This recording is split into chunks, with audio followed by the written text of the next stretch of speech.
In this lesson, we'll answer the question of what do the coefficients of a quadratic function reveal about its graph? Well, we've already identified the components of a quadratic function in standard form. Now let's see how these components are used to find the key aspects of a quadratic function and its graph. Identifying the vertex of a quadratic function. When a local high school football kicker punts the ball's trajectory follows a path that can be modeled by the function shown here.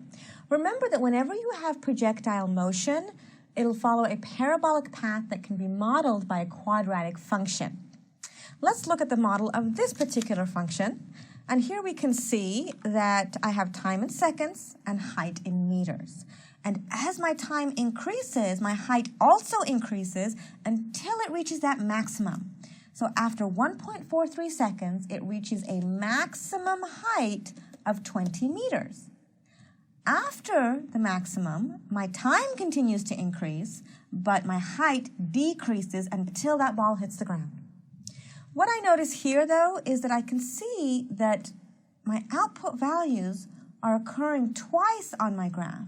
Once before the maximum and once after the maximum point, and I can therefore say that I have symmetry in my graph. So I can draw a vertical line right through that maximum, and I can say I have symmetry on either side of it, and I call that line the axis of symmetry.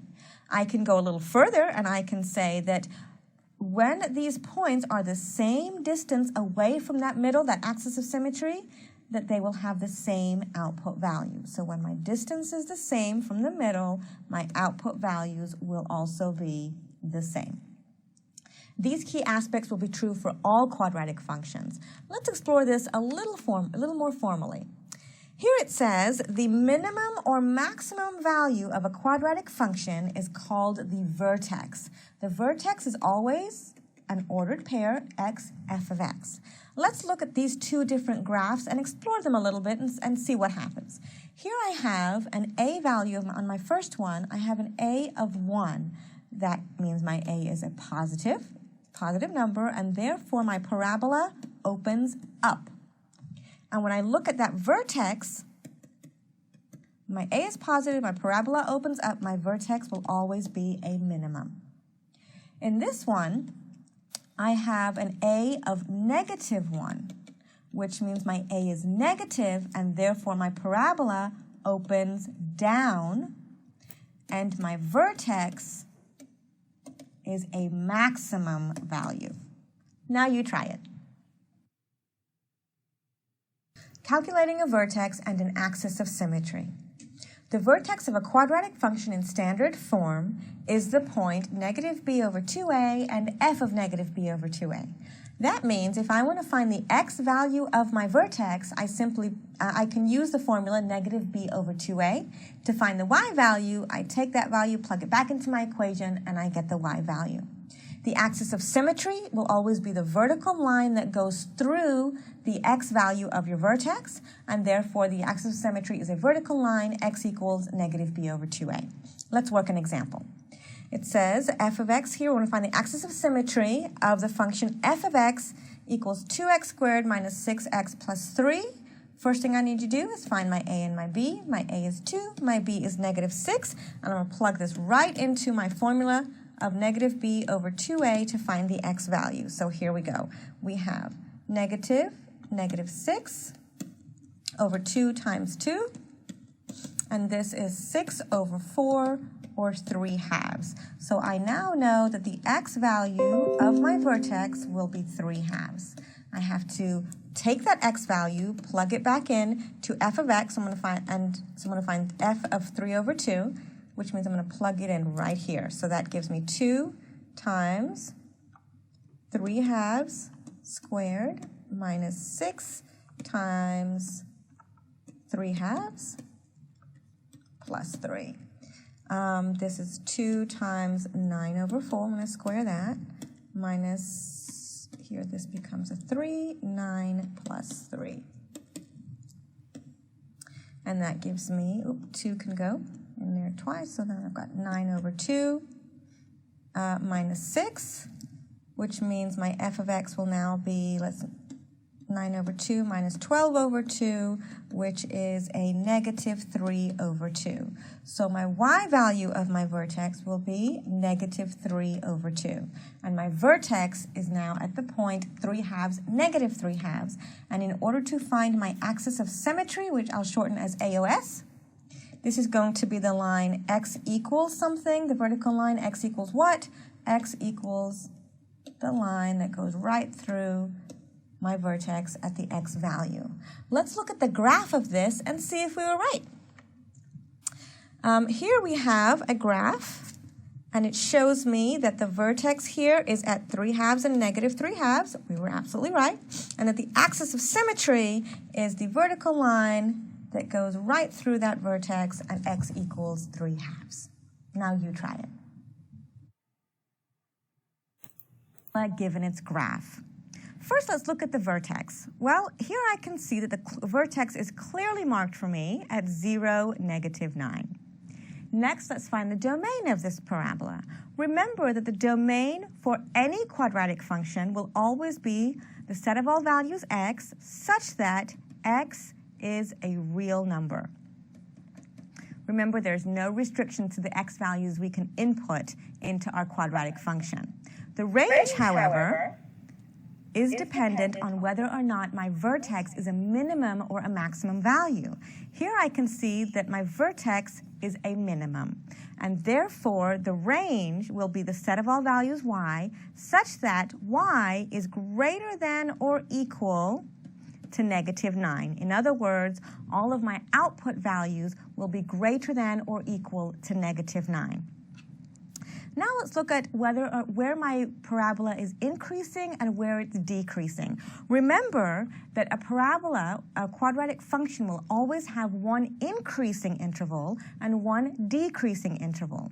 We say that our interval is increasing when both the x and the y values are increasing. We say that our parabola, our interval, is decreasing when as the x values increase, my y values are decreasing. So let's look at this and see where they're increasing and where they're decreasing. Here I can see that I have my increasing will start here at my vertex at 0. Remember, it does not include that vertex because that vertex is the turning point. So it starts at 0 and it keeps going up as high as it can possibly go, and it goes up to positive infinity. My decreasing interval, however, starts at negative infinity and goes all the way down to that vertex at 0. Again, it does not include the turning point. Remember that parabolas will always have one increasing and one decreasing interval with the vertex at its turning point. Now you try it. We're answering the question, what do the coefficients of a quadratic function in standard form reveal about its graph? We've already identified some key aspects of our quadratic function. Now let's find the vertex, the x and y intercepts, and graph our parabola.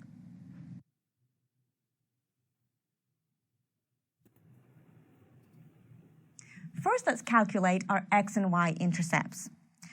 An x-intercept is the point where the graph crosses the x-axis, where my graph is actually crossing this x-axis over here, and the function's value, or our output, our f of x value, is 0.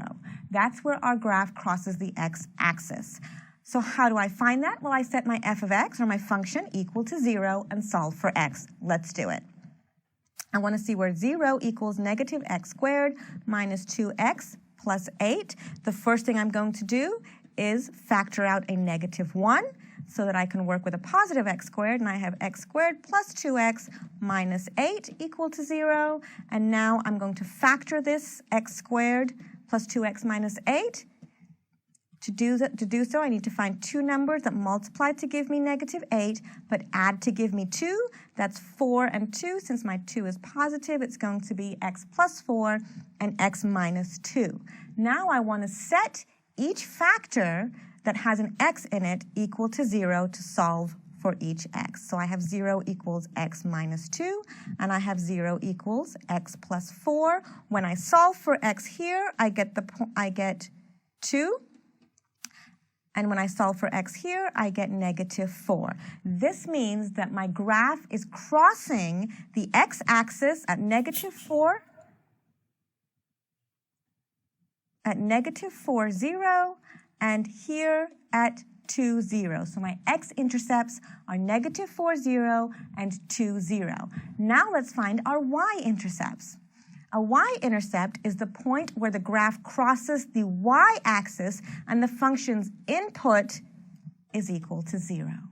In other words, I want to find where it's crossing this y-axis over here. In order to do so, I simply set my x equal to 0.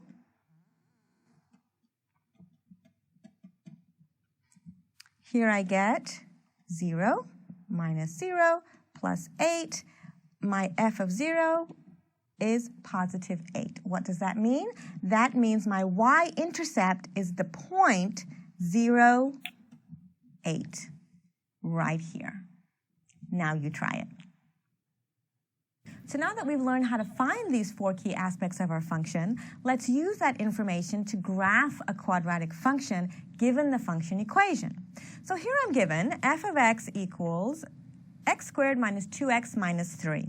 The first thing I want to do is find my vertex. Remember that the x value at my vertex, I need to use -b over 2a to find that. So first I need to find my a, which is 1, and my b, which is -2, and now I'm ready to find that x value.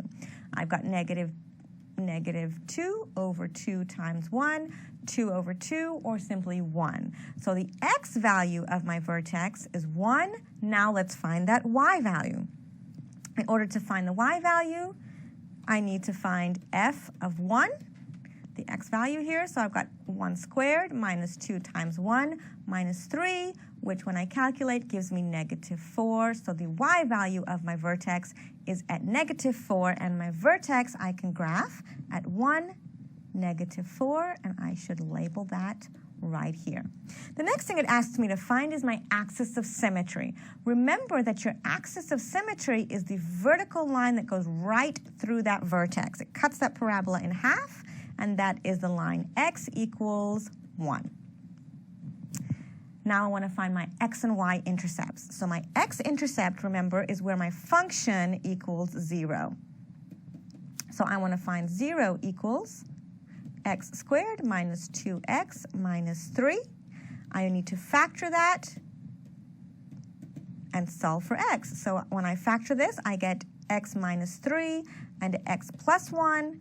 And when I solve for x, I have x equals 3 and x equals -1. So my x-intercepts are over here at, remember it crosses the x-axis, at -1 and 3. So if I were to label these points, they would be 3, 0, and -1, 0. Now let's find our y-intercepts.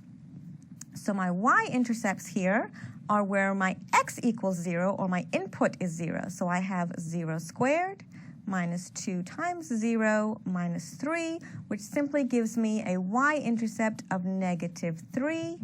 So I come over here to the y-axis, and I graph the point 0, -3. And now I could connect my points and graph, but what if I needed an extra point? What if I wasn't quite sure? I'm going to say when my x is 4, what is my y value?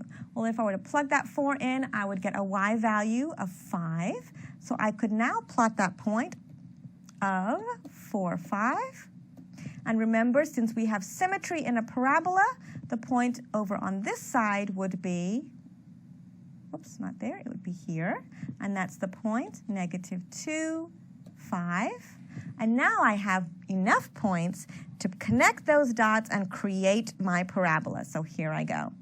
I'm going to connect those points right there in a nice smooth curve and have a beautiful parabola. Now you try it. Now let's analyze our parabolas by our x-intercepts. Quadratic functions have 0, 1, or 2 x-intercepts, but they will always have exactly one y-intercept. Remember that the domain of any quadratic function is always all real numbers, which means x equals 0, where it crosses my y-axis, will always be included. and therefore so will its corresponding y value. Let's look at our x-intercepts. Well, I know that my domain is all real numbers, but my range has restrictions. And if my range does not include 0, that means my parabola does not cross that x-axis at all, and I have no x-intercepts. If my parabola touches the x-axis at exactly the vertex, that means I have exactly one x-intercept. In all other cases, I'll have two x-intercepts. So given the graph of a quadratic function or the table of a quadratic function, sometimes it's clear what the x and y intercepts are, and sometimes it's unclear. Remember that you can always revert back to your quadratic function equation in order to calculate both your x and your y intercepts. We've been answering the question, what do the coefficients of a quadratic function in standard form reveal about its graph? The key aspects, which are, again, our vertex, our axis of symmetry, and the intercepts help us to analyze and to graph a quadratic function. Let's review some key concepts. Our lesson goals, again, are to calculate the vertex, the intercepts, and to graph the quadratic function. Remember, we answered the question, what do the coefficients of a quadratic function in standard form reveal about its graph? Let's apply those key concepts to this example right here. We have f of x equals 3x squared minus 6x plus 1, and the first thing I want to do is to find my vertex. In order to find the x value of my vertex, I need to find my a and my b, which are 3 and negative 6. So my x value of my vertex is negative 6 over 2 times 3, which is 6 over 6, or 1. So the x value at my vertex is 1. Now let's find the y value at my vertex. Well, I plug in f of 1. When I do so, I get negative 2. So the y value of my vertex is at negative 2, and my vertex, as you can see on my graph, is the point 1, negative 2. My vertex happens to be a minimum because my a is positive. If my a were negative, my vertex would be a maximum. Now let's find the axis of symmetry. The axis of symmetry, remember, is the vertical line that goes right through that vertex. Let me put that 1 back in there. That goes right through that vertex. So here I have the equation x equals 1. The x-intercepts are where my graph crosses my x-axis, or where my f of x equals 0, which is here and here. And my y-intercept is where my graph crosses my y-axis, which is where x equals 0, right over here. We can see that our graph is decreasing this interval, in this interval right here, which is negative infinity to 1, and is increasing from 1 all the way up to positive infinity.